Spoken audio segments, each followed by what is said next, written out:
Welcome to USA Global TV and Radio, where our mission is to provide education, entertainment, hope, and inspiration.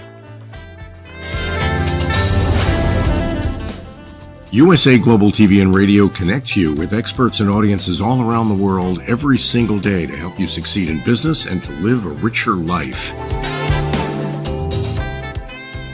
Visit us at usaglobaltv.com to learn about career and life-changing training and mentoring programs like the Listening Mentor. Subscribe to our newsletter to stay informed about our special programs and offers.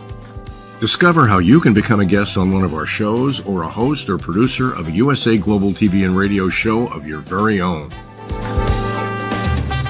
That's USA Global TV and Radio, where the doctor is always in.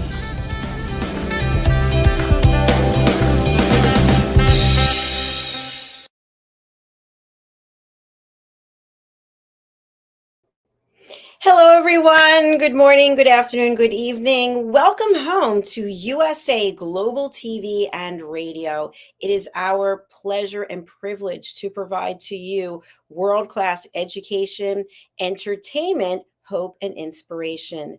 Our show today is the Mallorca Connection, and we are going to be discussing life's daily transformations. Every day something comes up. Do you view it as an opportunity, or is it a curse, or is it something that you're dreading or something that you're looking forward to? We're going to explore this about how to experience change in a positive way with the star of our show, Mr. Roland-Friedl. He has been with me since the beginning. He's done hundreds of episodes on this show as well as other shows, and we're thrilled that he is joining us today. He's an entrepreneur. He's an advocate for men, and he also is a coach, a mentor, and I think an author. Let's find out. Are you an author yet, my friend? Hello there, Jacalyn. Hello to our audience. Still in progress. I finished one book in 2 languages, but I'm still in progress to launch it. And the other book is in the middle, more or less. All right, we're going to give you the author. There you go. Okay. So thanks for being with us. I know that you're traveling. We just did the show together. It's Your Healthy Lifestyle. So hopefully people can tune into that. If they missed it, go over to our YouTube channels and check it out. So Roland, you deal with change on a regular basis. And I have to say, from knowing you for a number of years now, you are great at dealing with change. You embrace it. You look at it as an opportunity, whereas many people look at it as a curse, as a punishment. Why did this happen to me? Why can't everything stay the same way? So if you could give us a little bit of background on yourself in terms of some change in your life that maybe you were not looking forward to at the time, but ended up being something tremendously positive. Oh my gosh, there have been many things in my life. I remember when during university on my studies, I was working a little bit, to make some extra money because I didn't accept money from my dad, and I was working for a huge newspaper company, and I was selling newspapers, not newspapers itself. I think how to call it when they get it frequently delivered to the house. So I was selling this we call it Abo in German. And I was very, very successful in this. I sold, I don't know how much. I was the number one in my country, in Austria. So after a few months, they offered me a job as a sales manager. So as an employee, I was working as a freelancer. So I had a booth stand in shopping malls or in different highly frequented areas on train stations, stuff like that, talking to people. Hey, are you interested to get this newspaper on a daily basis at home, blah, blah, blah, blah. So I was selling like crazy. It was a lot of fun for me. So they offered me a job, as I will never forget this, as a sales manager, so fully employed. So I was working in the headquarters as a sales manager, having a huge team of these freelancers all over my country. And I didn't like the job at all, to be honest. And I had a 3 months trial, and after 3 months, they decide if they continue with me or not. And after 3 months, they kicked me out. And this was my first time in my life that somebody said no to me. I was never used to that somebody says no to me. I always was successful, even in my college time and my students' time, whatever job I did was successful. And they fired me, and it was shocking for me. And to be honest, actually, many times the last 35 years. I said, oh my gosh, I'm so grateful that they fired me. Can you imagine? I was still staying with this newspaper, becoming an alcoholic like all the other colleagues there. I'm so happy that I don't stay anymore with this media enterprise. But it was a shock at the beginning. And there are many, many things that seemed to be very tremendous in the beginning. I really was shocked.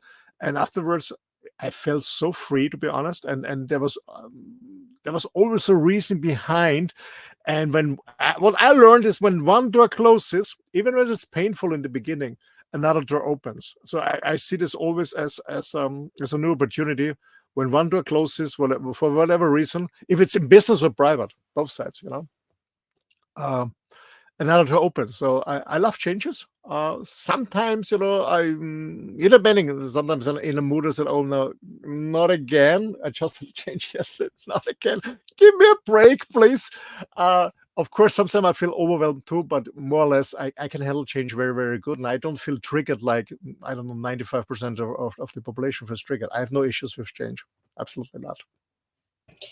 I love how passionate you are about that. And, since I met you, I have to really give you credit for this. I look at change in a different way as well. I look at it as a learning experience. What am I meant to take away from this?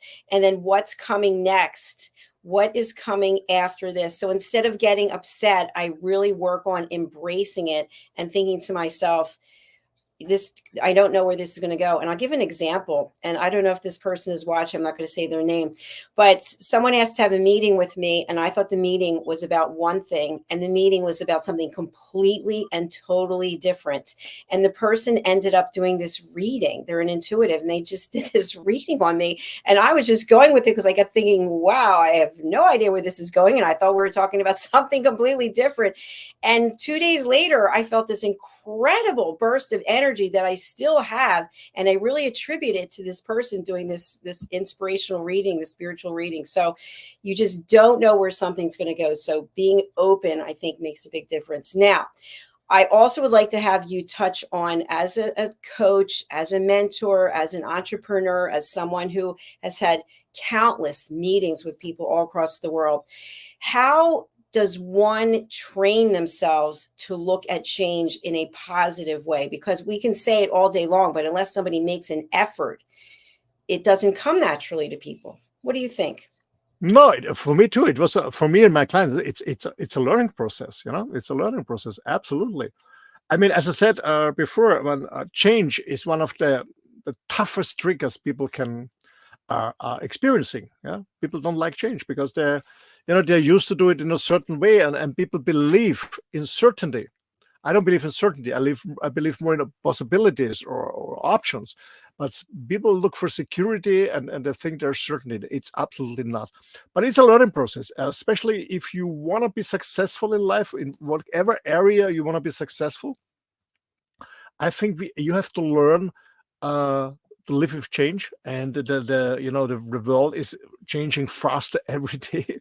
Every minute something new is coming up, more information, different things.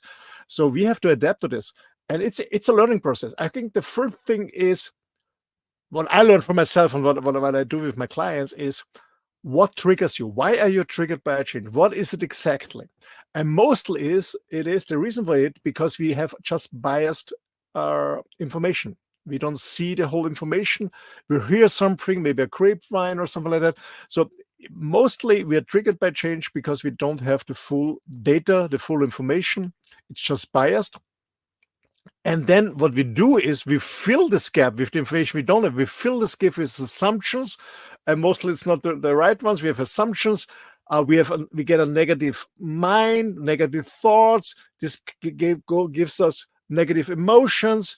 And with negative emotions, we don't act properly, so we get negative actions. Negative actions end up in negative results, and these negative results more or less confirms our negative thoughts, and then we have even more negative thoughts, even more negative emotion. We get even more results, and then we have this downward loop. And so to get out of it, the first thing is, what triggers me exactly? What is it exactly? Is it real or not? Is it just in my mind that I I produce, my mind is producing, or is it real? What is the data? Getting away from biased data. So getting the real facts. What's the data? That's the third thing. And when you have this, meaning getting out of this negative, I call it content loop, of this negative spiral of negative thought, negative emotion, negative action, negative result. That's the first thing, getting out of it. How do you realize that you're in a negative content loop? Before you show three actions. You get aggressive because you're overwhelmed. Some people when they're overwhelmed, they get aggressive. Other people are escaping from the situation. And the third option is people get passive. I'm not here, like a child. I close my eyes, you can't see me. So when there's one of these three behaviors, aggression, escaping, or passivity, becoming passive, this is a sign that you are in a negative content loop, meaning that you have a biased information. You don't have the full information. You're assuming things. You get in a negative content loop.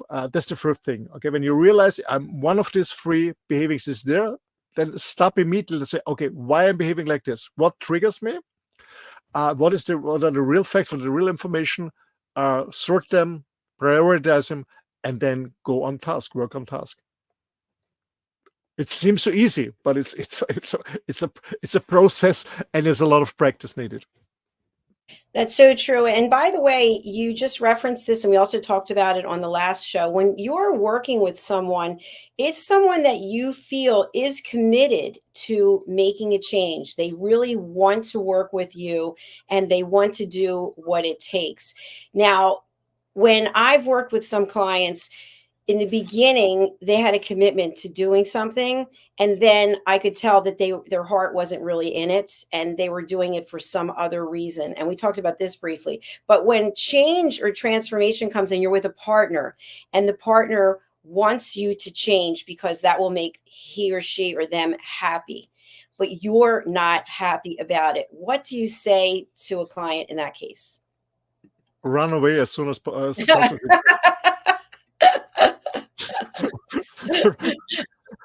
Yeah, I know. I've been married 2 times for a long time. I've always been longer. That's not working. I mean, to be honest, I never try to change my partner. And if a partner tries to change me, what I learned, I run away. Doesn't make sense. Doesn't make sense. It doesn't mean, it doesn't mean for the man speaking, when you're fucking asshole to stay as an asshole, you always can improve, yeah? But that it must be an internal motivation, an internal reference. You want to change. That's also important. We had this conversation about weight management. You want to lose weight. You want to change. Then it's working. It's not working when it comes from outside. It's not working on the long term. It's not sustainable. Not at all. No, it's not working. No, run away. Run away. That's my advice. But so that is a topic in and of itself, because people are in dysfunctional relationships, whether it's personal, whether it's family, whether it's business, but people will continue to stay for some reason. There could be an entire list. Like, for example, and you've mentioned this before, we tell people what we don't want, but we don't tell people what we do want, because half the time we don't even know. But we know we're not happy, but we decide to make a change would hurt other people. So we would rather be hurt ourselves. This is what we tell ourselves, whether that's true or not. What are your thoughts about that? Because to me, I think that's an excuse. We're staying because we don't want to hurt someone. That's an absolute excuse.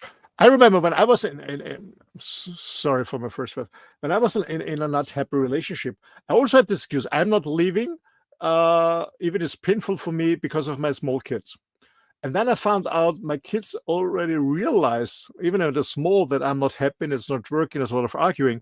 So I said, okay, I step out of the situation.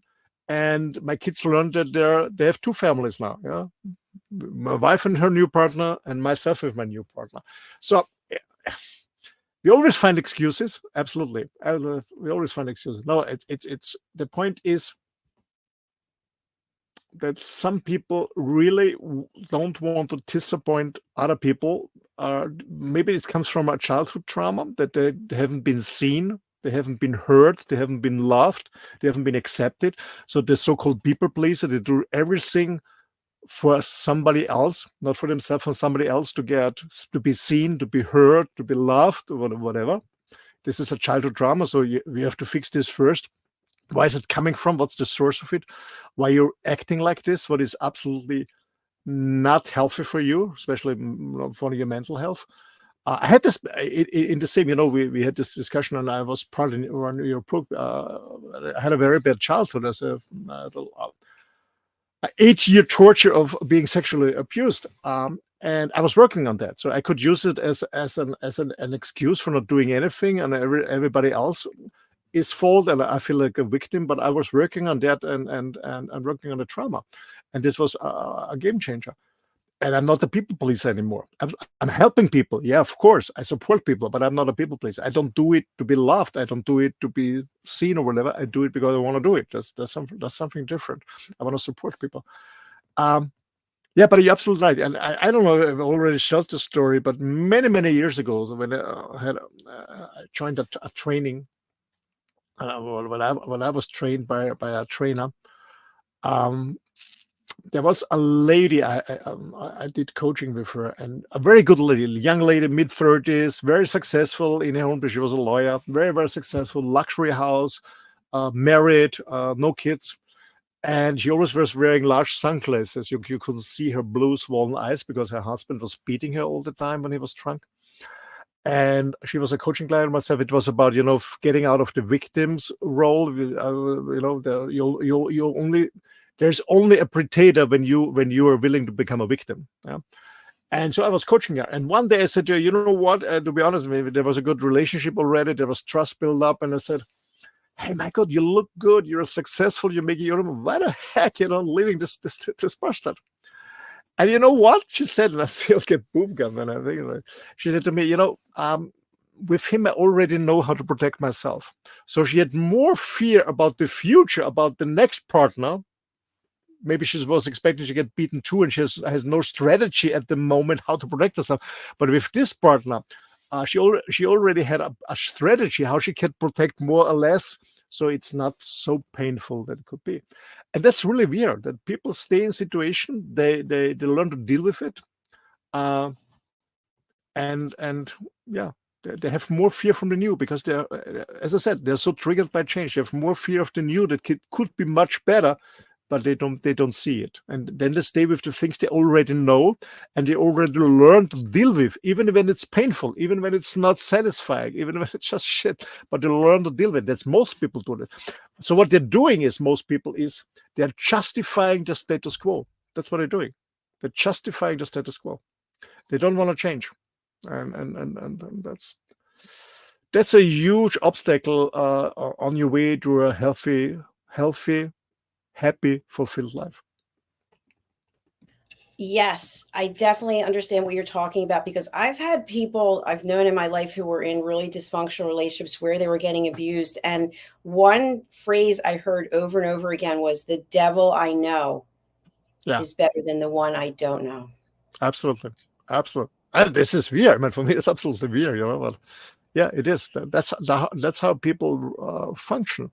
Because they're so scared about the unknown. Absolutely. Yeah. So if someone were to come to you and they shared that was their situation, what would you say to them? Would you work with them? Would you refer them to a therapist? What would you say? Well, I can work with them to a certain degree if there's a therapist needed, because I'm not a therapist. Of course, I hand them over to a therapist. What I do with people who are there's two directions. Should I go this way or this way? Should I leave him or not? Should I do this business or this business? Should I stop this or do this, whatever? So when it's about making a decision, I use a strategy. I guess I shared it already here on one of the shows. Is I do something that really is very, very very simple, very powerful. You just need a plain piece of paper, and you divide this paper. I'm going to show that. You have a piece of paper, and I just divide it and say, old one, new one, old way, new way, old behaving, new way, old situation, new way. Okay. Then what do you ever do? Then you split it again.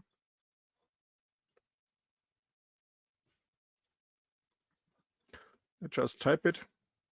So just a piece of paper. Can you see it?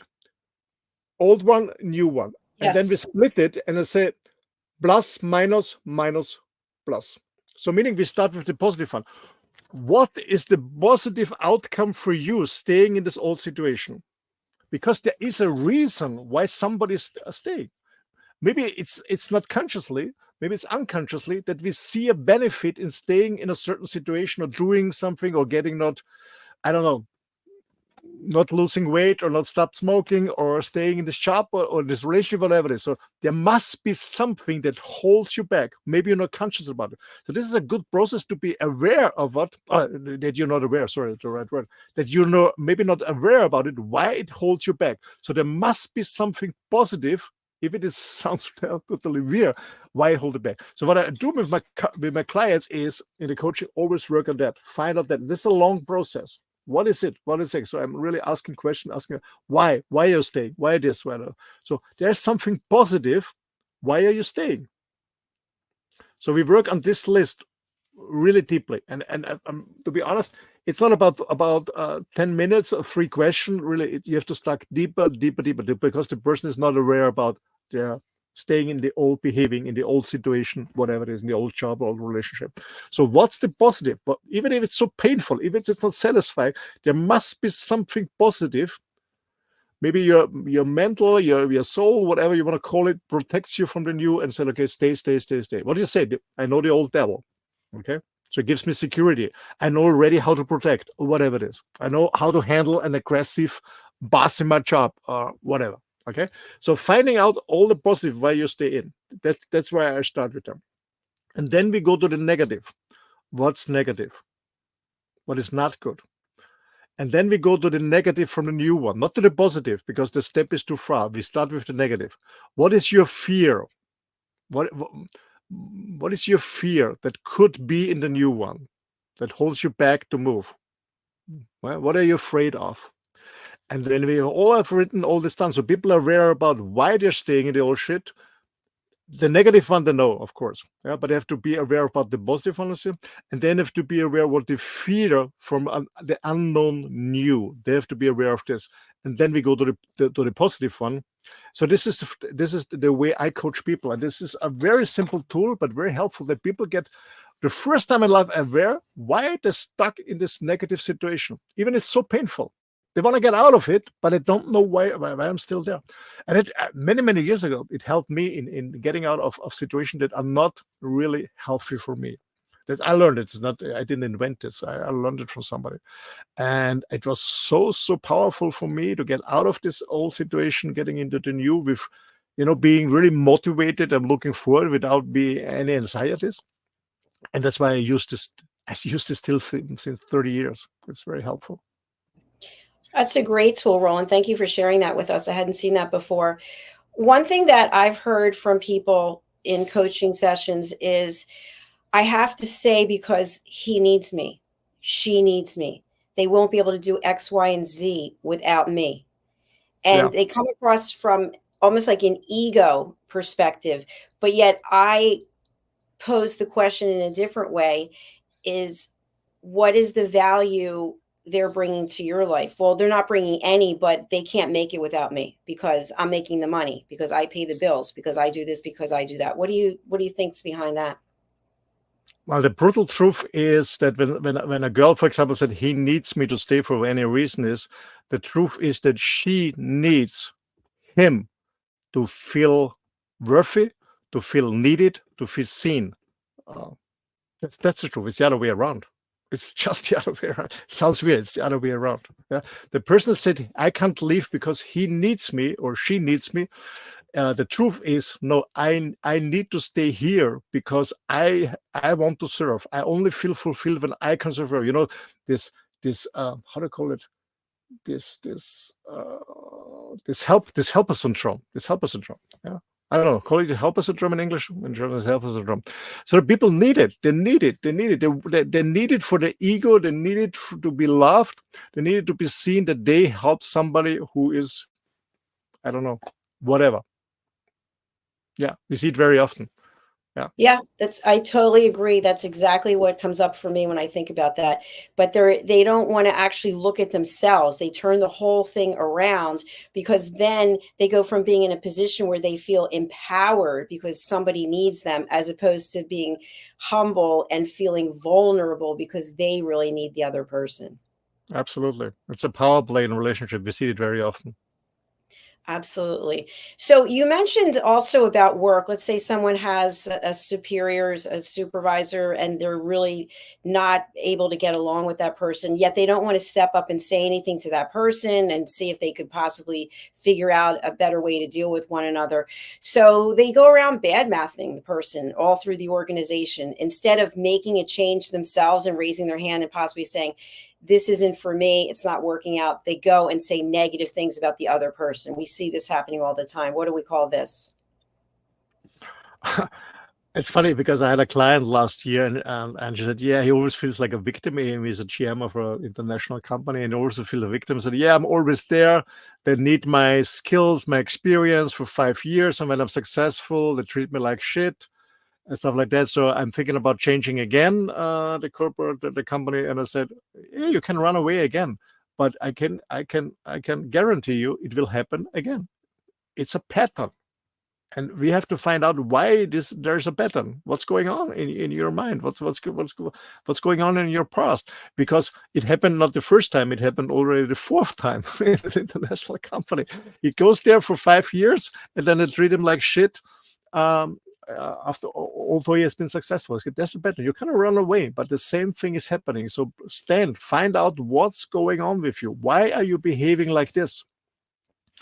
And then we found out he had a daddy issue. He had a daddy issue, and then we solved this problem. And he's still with the company, still successful, and he's much more accepted now by the owners. Much more accepted, differently. He learned to say no.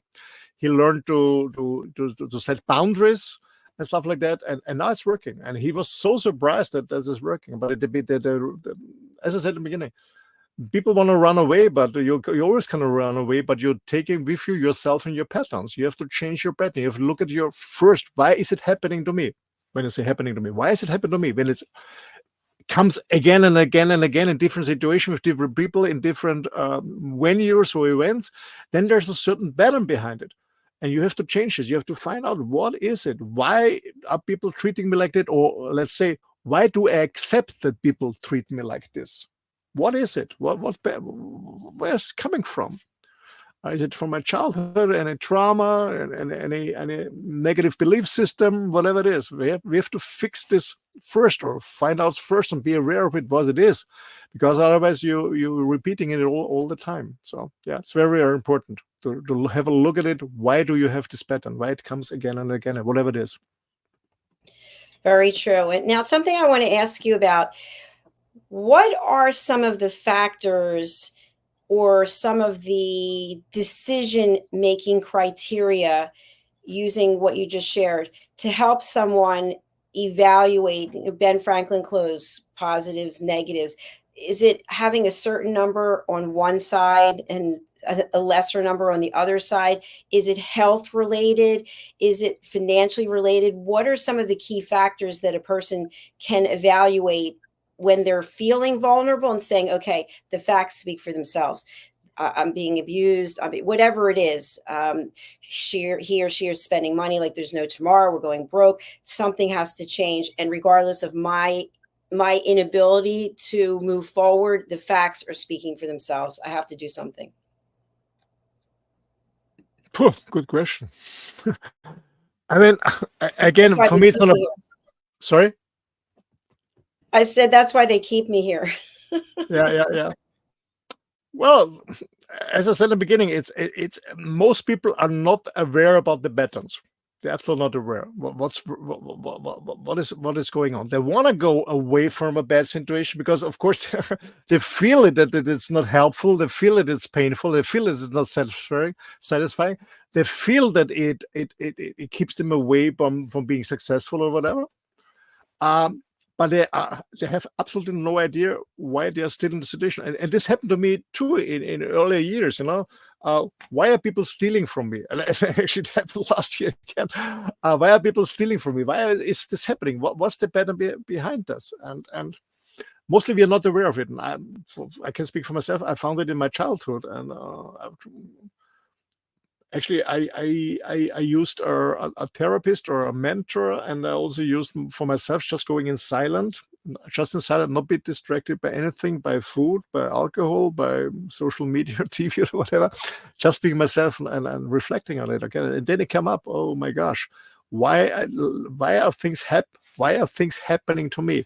And they happen to me because I allow it to happen to me, and I have to realize why it is, and then I can stop it and I can change it. So I have to know what's the reason for it. So again, most people are not aware about their patterns, and they try to force themselves. There are so many positive quotes. You have to do this, you have to do this. My 7 steps to success, or my 5 goals for whatever, my 5 golden nuggets. It's all nice, but it's never sustainable as long as you're not aware about your patterns that holds you back of having already the life that you want. There's a reason for that. And it makes absolutely no sense to go to a coach that gives you tips and tricks, whatever, as long as you're not aware of what your patterns are, as long as you're not healing your wounds, why it is like it is. That's my learning, and it's not only for myself, from many other coaches that really do a good job, and from their clients to my clients. First of all, you have to heal yourself, your traumas, your father wounds, daddy wounds, whatever it is, your negative beliefs. You have to get rid of that first, being aware, getting rid of work on that, and then you can go and see, okay, what are the 5 golden nuggets? What are the 7 steps to success, or whatever it is. Because I see so many coaches at the moment on social media that, I don't know, working about manifestation and stuff like that. Yeah, you can do it with your mind, but the problem is that your heart or your soul is not with you. And with your mind, it's not working at all. Short time, yes, but it costs you a lot of energy to keep this level in your mind. So you have to work on yourself. And then when your heart says yes, then it's working. Thank you, Roland. Excellent points there. I do have a follow-up for you. You were talking about patterns of behavior, and some of us have routines. We have a routine. We get up, we do this, we do that. It's the same routine every day. So can those routines also be unhealthy? Because in some ways, a routine can give us the feeling of stability, the feeling of being productive, the feeling of I have a reason to get up in the morning. What are your thoughts about routines compared to destructive behavior patterns? Because you might have a daily routine, you're getting up and you're having 10 cups of coffee, and you're like, wow, this is great. But that doesn't mean it's a healthy thing, even though it's part of a routine. Yeah, absolutely. I do have a daily morning routine. Of course, I do things that gives me power. That motivates me in the morning. So when I wake up, we have this conversation. I do a grateful. I call it a grateful meditation. I just go through my mind what I'm really grateful of it. I just like little things. Thank you to be still alive. I'm 60 now. Thank you for being still alive. Thanks to be healthy. Thanks to be. Thank you for being in a safe place. Thanks for my amazing friends have around me. Thanks for my family, and stuff like that. So that's my morning routine. Then I walk my dog, getting fresh air, nature. So I have a routine that is helpful for me. But I know what you mean. Many people have a routine that is not healthy for your physical health, for your mental health. I see so many people that get up in the morning, having a huge cup of coffee, switching on the TV or the radio, get all the shit from all the world, all the crises, all the disasters into there. Even if you don't listen actively, but unconsciously, it gets in your mind, this negative emotions, this negative news. So this is not helpful. And then you're arguing already in the morning, and you're pissed off in the morning. Maybe you have your partner, you're stressed with your kids, and then you drive your car to the office, and then you're pissed off because you're in a rush, and then you're pissed off because, I don't know, somebody took the parking lot and stuff like that. So a lot of people start the day, some consciously, but many people unconsciously, in a very negative mood. So they start already very negatively. You get up in the morning, you're fresh, you're full of power. Hopefully you get a good sleep. You're full of power. And then you start already very, very negative. I don't understand this. So I don't switch on a TV. Well, actually, I don't have a TV set. I have a radio in my motorhome, but I never use it. I realized. So I because no, I don't want to have any negative things during the day, but especially not in the morning. No arguing. I love coffee. I'm a coffee. I wouldn't say I'm a coffee addict, but I love the taste and smell of coffee. But I never have a coffee in the morning when I get up. I only have water, my supplements and stuff like that. So I have a daily routine, but one that is healthy for my physical body and for my mental body. Yeah, that's all. Daily routines, yes, but the good ones. Yeah, the good ones. But you're right. Most people are in a routine and they're absolutely not aware what they're doing. Sometimes when I visit somebody, I meet somebody, they invite me to their house, and I see the routine, and somebody I say, okay, first of all, I always ask them if they want to have a feedback. I never give a feedback. I will not ask for. Whatever the feedback, what I just observe from another point of view, I said, yes, are you aware that you're doing this? And most people tell me, oh no, really, it's automatically. It's automatically. It's on auto. I just call it on auto run. And most people are not aware. I guess that's our job as coaches and mentors, to really tip on it and say, hey, look at this. Are you aware of what you're doing on a daily basis? Are you aware of what you're saying, what you're thinking, what you're behaving, what you're eating, what you're drinking, whatever it is? Because most people are just stuck in this and then absolutely don't realize what they're doing. Absolutely. And by the way, as coaches, we know that we have a certain way that we bring this up. And I love that you shared, are you open for feedback? I have some feedback for you, whatever the case is. So I'd love to just close out for people who observe ineffective patterns of behavior, or people who feel fearful of making change. There's always someone who goes, well, that's what's wrong with you. You like to just stay in the same place and make the same mistakes over and over. Boom, boom, boom, boom. Any feedback you have for those folks who are open to hearing it? Yeah, I'm just smiling. A very good friend. He's a lovely guy. A very good friend of mine. He hired me to mentor him to meet a girl. And I introduced him to one. She said something, and he always had advice for her. Always had advice for her. Unasked feedback. And I said, oh my gosh, what the heck are you doing all the time? And afterwards I said, are you aware about what you're doing, why it's not working, why she's escaping? He said, no. It was a nice conversation. I said, yes, it was a nice conversation from your point of view. You were talking all the time and giving advice and show the other person how cool you are, and show the person how much skills and knowledge you have. But that's not the point. Yeah, absolutely. Most people give feedback or advice when it's not appropriate. We have to ask for permission if the other person is open to it or not. Yeah, so important. That was mine. Just happened a few days ago. I sometimes I just shake my head because I teach listening courses, and people will call up and they'll just I think, okay, you broke all the rules. I can't even say anything. I just let them go on and on and on. And then finally they'll say, what do you think? And I'll say, are you open for feedback? I do teach people how to listen and how to ask permission to give feedback. And you didn't do any of the things that I teach. So may I suggest you take my course and then come back to me and propose whatever you were saying again. And then we have a good laugh about it. So yeah, but to be honest, it's not their fault. We are trained in school that we perform, and we are better than others because we want to get the better job and the better options or something. So, and of course we are competitive. And when we are competitive, we also want to show that we know more and have more skills and experience. And we don't learn to listen in school. We don't learn to listen. Yeah, it's very true. Relearn it. You have to relearn it. Very true. Well, my friend, I've enjoyed listening to you today, and I appreciate you taking these 2 hours for our platform. And I'd love to have you share a little bit about your own platform as well, because you're an excellent interviewer and you have opportunities for people who speak German. Tell us more about that. Yeah, thank you. Yeah, actually, a little bit more than a year ago, I started with a German-speaking platform. And the reason was, to be honest, was USA Global TV and Radio, when we had this successful Wild at Heart show with 7 men from different countries and backgrounds.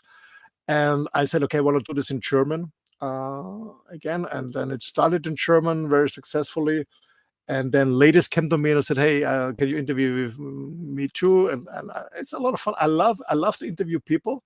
I guess I have a good feeling to talk with people. I just love to listen to them. I just love to ask questions. The feedback always get, thanks for the question. It's a lot of fun for me. Actually, the last few weeks, I was interviewing, if somebody speaks German, with John Eigner. He was the first guy in the German-speaking countries who started with Menswear in 2007 already. We have a little bit same past. He was a photo model. I was modeling. He stood in the industry as a photographer. I left the industry. But we have the same issues. We have I share a lot of stories that are very similar. And if you speak German, get into it. The first one was sexual attraction. The second one was magical date. And the third one was cosmic sex. It was an amazing trilogy of this. So if you're into improving yourself as a man, if you want to improve your partnership, your relationship with your partner, if you'll be a healthy, fulfilled, and joyful life, and you speak German, you're more than welcome to come to YouTube to Roland Media. Have fun. Thanks for sharing. Thanks for the opportunity to share this. Thank you, Roland. As you know, I love to watch our team members grow and collaborate and support one another and meet new people. So you're doing a phenomenal job. And again, just a true testament to the fact that you are living on the road in your beautiful motorhome and you were able to join us so people can work from where they are. So thank you again. And hopefully we'll see you again next week. Absolutely. Very looking forward to it. Thanks a lot. Thanks to our audience. And please, listeners, watchers, don't forget to click on the subscribe button on YouTube. Don't forget to click the bell because there's so many different shows. There's so many different topics, not by myself, but there's so many amazing colleagues. You have to share a lot of amazing stuff about traveling, beauty, so many Wellness, topics. you name it. Wellness, we even have a cooking show that's on every day. So we also have a new sponsor. I just want to point out his name is Dr. Felix Kravitz, and he's an expert when it comes to cybersecurity. Many people have been the victim of a cybersecurity scam. So let's take a look at this, and then we'll be back with Caroline Heward, the Harley Street stress expert. Thanks again. Bye, everyone. Bye. We face daily cyber risks, spending over 7 hours of screen time, including 4.5 hours on mobile phones. This convenience comes with significant dangers, with cybercrime costs predicted to exceed $10.5 trillion by 2025. In 2023 alone, seniors lost over $3.4 billion to cybercrime. Our goal is to make social engineering concepts of cybersecurity easier to understand.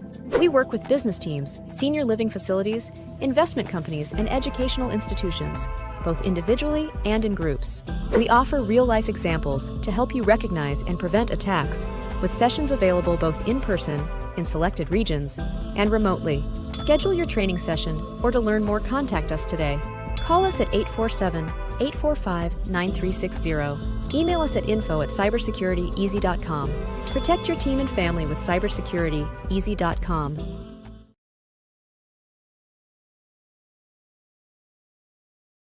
My name is Dr. Felix Kravitz, and I am the founder of cybersecurityeasy.com, LLC. We live in a world full of vulnerabilities and cyber risks.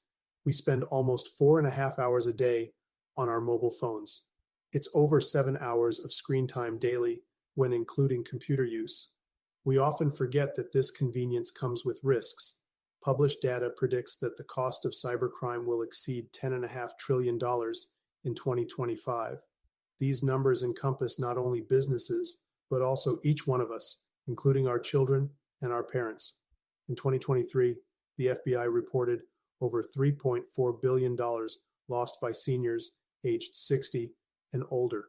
Cybersecurityeasy.com LLC's initiative is to massively support the community by providing cyber safety coaching and improving social engineering awareness. Our goal is to make social engineering concepts of cybersecurity easier to understand. We work with business teams, seniors, and educational institutions, both individually and in groups. We cover various topics from phone phishing attacks to AI-generated voice cloning, robocalls, password protection, and more using life examples. Talk to us today. Call us at 847-845-9360 or email us at info@cybersecurityeasy.com. USA Global TV and Radio proudly presents our partner and sponsor, Mr. Philip Sykes and the British School of Excellence. Building confidence, changing lives. And now, proudly presenting the Polished Professional. On a transformative journey with the British School of Excellence's comprehensive suite of masterclasses, crafted to elevate your professional and personal life. 8 outstanding modules will elevate you to the next level. Module 1, Exploring Life's Purpose, delves into the depths of self-discovery, guiding you to chart your unique path to fulfillment and success. Module 2, Mastering Professional Presence and Confidence. This masterclass is a deep dive into the art of self-assurance and commanding presence, which is essential for standing out in today's competitive landscape. Module 3, Learn the secrets of visual impact, how to curate a personal style that amplifies your professional brand. Module 4, Mastering Professional Etiquette and Communication Excellence, navigating the nuances of corporate interaction with grace and tact. Module 5, Elegance in Eloquence. We impart powerful techniques to captivate and persuade any audience with your oratory skills. Module 6, Unlock the potential of your emotional intelligence, EQ, and harness the ability to connect, empathize, and lead with emotional savvy. Module 7, Mastering DISC, building a gateway to understanding behavioral styles, fostering better personal and professional relationships. Module 8, Mastery in Dining Etiquette, building your confidence to perfect the subtleties of dining with finesse, enhancing your social savviness at any table. Step into the Polished Professional program where poise, elegance, and excellence aren't just taught, they're instilled for life. Join us to redefine your potential and polish your professional edge. To learn more, go to thebritishschoolofexcellence.com. The British School of Excellence are investors in people. Let us invest in you.